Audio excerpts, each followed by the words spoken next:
From my parents' stoop to the quintessential 1950s diner, to that hilltop where we invited the world to sing with us,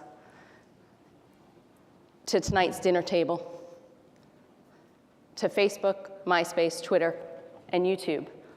All of this is places where people meet and they choose to connect with people that are important to them. And Coke has been there every step of the way, trying to make those connections better and more special. We learned a little bit along the way. I'm going to talk a little bit today about some of the things that we've learned in the social media space. What are our ingredients to this social media marketing? Well, the first thing is add value. My mother taught me, don't ever go to a party empty-handed. It's the same in the social media space. You need to bring value when you go, whether it's tangible value, additional access that you otherwise wouldn't have gotten, or social currency. You need to bring it to every interaction that you have in this space. And we did just that this year with the MTV Movie Awards when we went. We invited consumers to blog into us for a competition. And the winner, seen here, was given all access to MTV Movie Awards. She was there at the pre-parties, the post-parties, and on the red carpet. She blogged about what she saw, and she bought content that consumers otherwise wouldn't receive. And the consumers loved it. They told us in our social media space. One example is up there. The cool thing about Coke sponsorship was it gave us insight to what really goes on backstage and what it might be like to experience the life of a celebrity. This was real value to our consumers. Second, we went to the Super Bowl this year. And we decided to experiment with the Super Bowl of taking big event television and matching it with social media to really amplify the things that were important to us. So what we created was what we call internally the happiness multiplier, because it provided 3 pieces of value to our fans. The first was we created a Facebook application where you could give your friend a virtual Coke. It's kind of cool. I liked receiving virtual Cokes.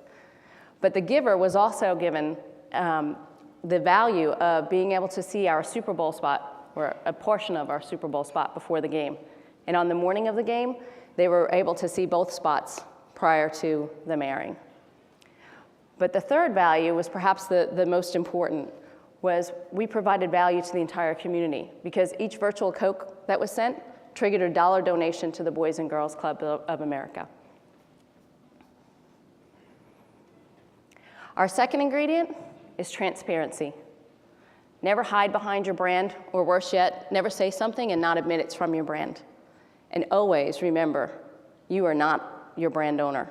You're just a steward of the brand. The real owners are your fans. And they tell us every day that they own our brand by uploading photos, videos, telling us what they like, what they don't like, and providing comments for us to really learn from. If you do it right and you listen, you can learn how to steward your brand, because your brand owners are telling you what they want, and you really need to pay attention to what they're saying.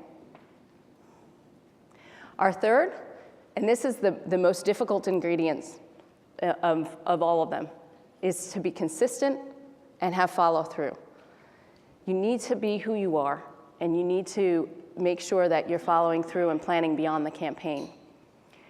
Nobody wants a friend that shows up at one party differently than they do another, that you don't recognize when you see them in a different environment. You also don't want a friend that, calls you when they need you and only when they need you. It's the same thing in the virtual space. You need to remain true to who you are if you want to have enduring relationships. Be the brand and make sure that you're true to that brand and stay on brand strategy. But it's really difficult it's easy to say, it's really difficult to actually employ. For Coke, what does that mean? Well, since the beginning, Coca-Cola was about making moments of joy and happiness and bringing that to our consumers. Making things better through the things that we make.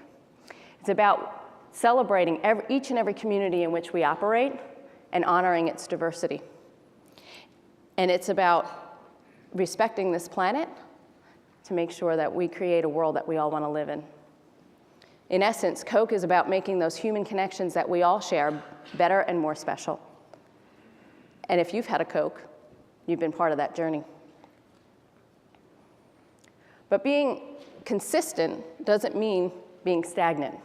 It's really important that you evolve. Think about this space. It's evolving every moment, not every minute or every day. Every moment I read something and it's new in this space.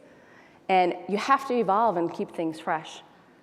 Just like an enduring relationship, when you stay true to your essence, you also need to make sure that you're keeping it fresh, keeping it interesting, doing new things, trying new things to keep life interesting. How does Coke do that? Well, 2 examples up here. I don't think there are any 2 properties that embody the essence of our brand more than the Olympics and the World Cup. This year, we decided to shake it up a little bit and do things differently. So we partnered with NBC for the Olympics, and we created a mobile application. And the mobile application really allowed you to have the sounds of Coke along with the sounds of the Olympics. Think of the air horn or the cowbell. More than 40,000 people downloaded this application, and we had more than 1.5 million sounds played during the Olympics. We're very pleased with our little experiment there and our changing. And the World Cup is happening now, and anybody who's a soccer fan knows that when you make a goal, the dance and the celebration at the end is really important and a lot of fun, and represents the individuality of the person that created that goal. Well, we're inviting our fans to do that now. Upload the way that you celebrate. And I expect that all of you, when you leave here, will upload your video to YouTube and show us how you celebrate.